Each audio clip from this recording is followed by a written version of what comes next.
Hello, everyone, and welcome to Fashion Coffee Hour. I'm Stanley Smith, and I'm here as always with Marcy Carmack. Marcy, this week we're looking at Paris ready to wear. Yes. Today is the Chanel show, but all last week were different Parisian designers. And I chose to take a look at the Loewe show and also Balenciaga. Excellent. Let's take a quick look at the Loewe show. See what they have to say here.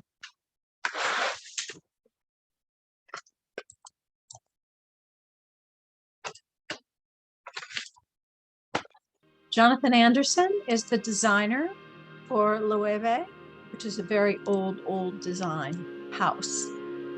And this season, he took the opportunity or wanted the opportunity to say that they were going to do something completely different. And as you mentioned, Stanley, this looks like a basketball court. Fashion's not new to big spaces, but I think he wanted a very simple backdrop for his very unusual and artistic collection. And this is ready to wear spring summer 2022. Yes. And are we going to see anything, Marcy, that is actually indeed ready to wear? No, not often. You don't often see it ready. And then what should we be looking for as something that will show up in the retail outlets? What will be, are there some discernible trends or accessories or styling that people will be seeing? I don't think he was interested in trends at all. He started the collection. Well, most designers start a collection with a mood board. They put together all these ideas on a board and go from there. There were no mood boards, and it was all new. And well, even though he wasn't doing any trends, it's just about massive creative change. So these are very unusual, these projectile pieces. And I think what's really unusual is because I've seen things like it, but what is really unusual is that they're moving so that the body is, you're seeing the body and the piece moving, which I think is interesting. And here's a girl wearing a shield of gold. And we're going to see mostly female models, unlike some of the other designers we looked at Paris Fashion Week. You think you mentioned, Marcy, about almost half of some of the models in the other shows are men, even though it is women's clothing. Yeah, and that's just more of the gender bending theme and the way people are going. And that particular breastplate reminds me of Elsa Pretty's bracelets. Oh, the bean, yeah, kind of. Well, that'd be a great time with the next Tiffany ad. Go ahead and pitch it to him, Marcy.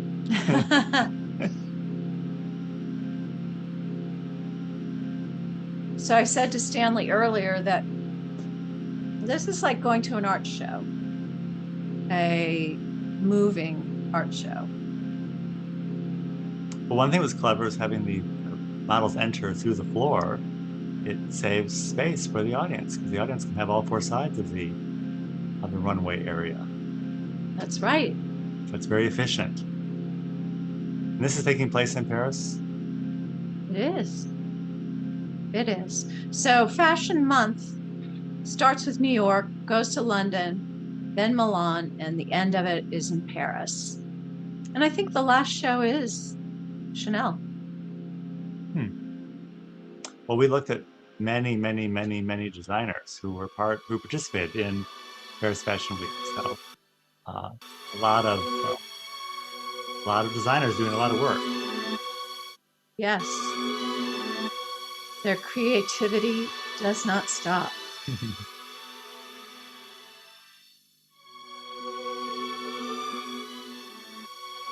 almost looks like it could be a man, doesn't it? Yes. Model. Here's the breastplate, the Elsa Peretti breastplate. I don't know if Jonathan Anderson would like me saying that, but I think it's descriptive.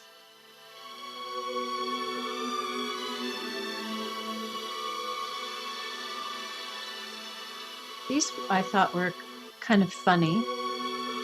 The knees out.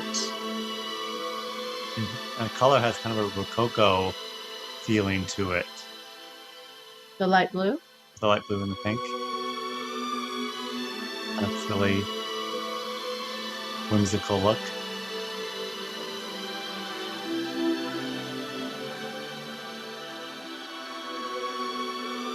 So it'll be interesting to see what Jonathan does with this collection, whether he'll make it some of these looks more wearable for women.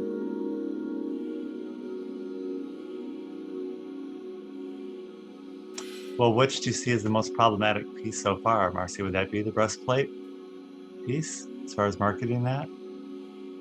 Yeah, that would be one. There are quite a few that would be difficult to wear. Those pants would be strange, not difficult, strange to wear.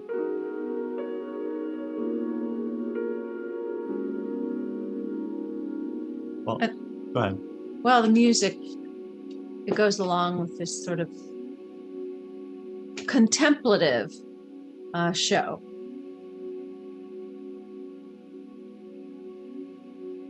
Time to think and create. That seems like a wearable piece. How do they sneak that in there? I don't know.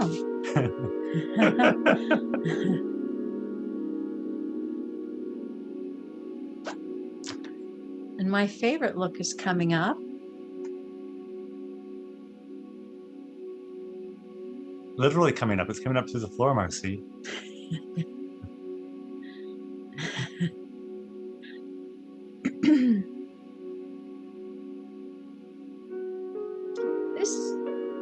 This one, I mean, as somebody said, none of the looks make a lot of sense, but that was the point. And I'm trying to figure out that garter belt portion of that look. Yeah, that is odd. Or unusual or unexpected. New. And when I pointed out the bracelets. Oh, I thought she was carrying a boombox. I thought she was getting a boombox on her hand. I didn't know what was going on there. It's not unattractive, but it seems kind of limiting. But we are looking at an art show.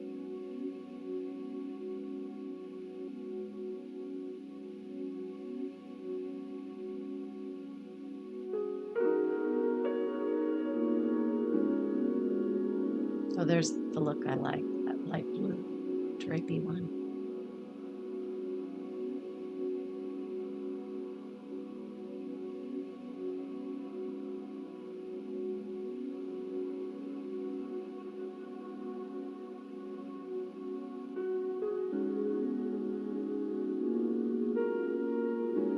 Yeah, I think that's pretty. Light blue pants and the draping.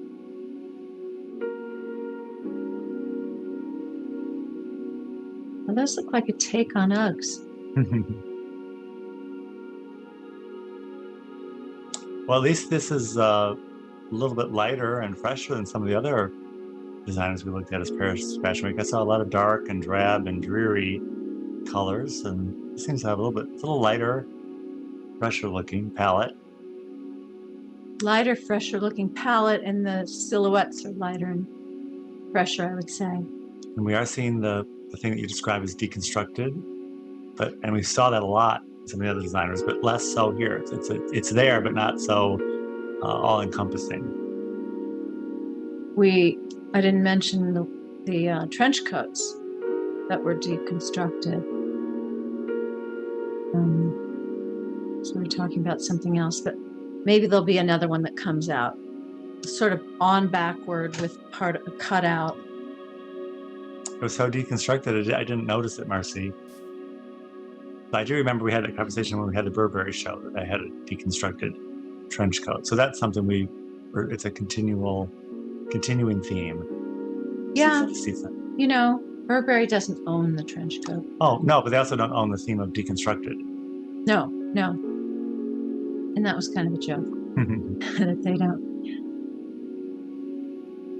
certainly stand for trench coats, but other people do them as well.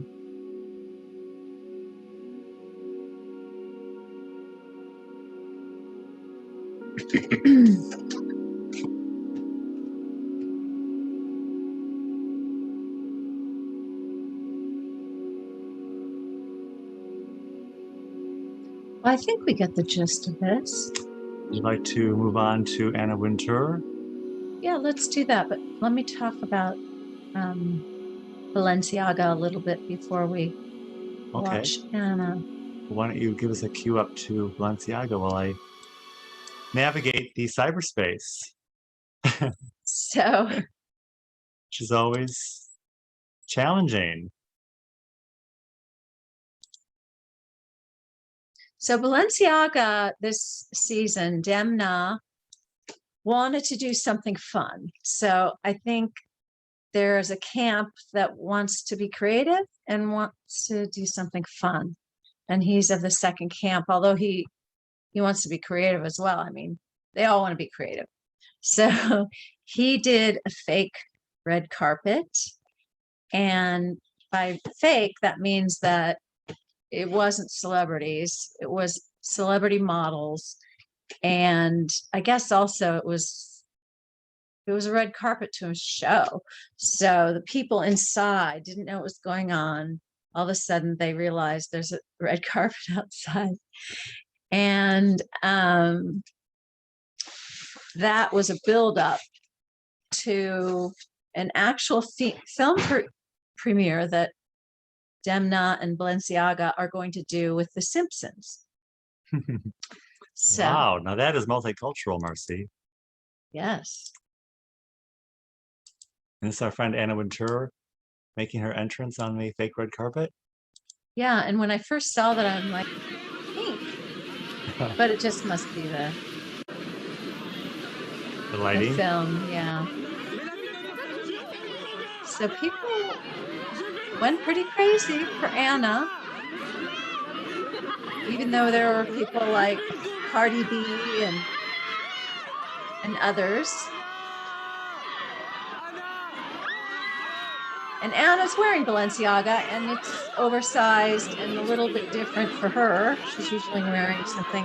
She's a small woman, so she wears small-ish dresses. So, but that looked great on her. Yeah, was that the end of the thing?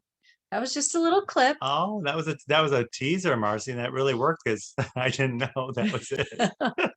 I thought you saw it. That's cute. Well, so what's the takeaway, Marcy? What are we supposed to make of all this? I mean, our thesis is that fashion brings beauty into the world, and wherever there's beauty and fashion, there's culture, and wherever there's culture, people are elevated. So, are we feeling elevated by Paris Fashion Week? I think so. I think whenever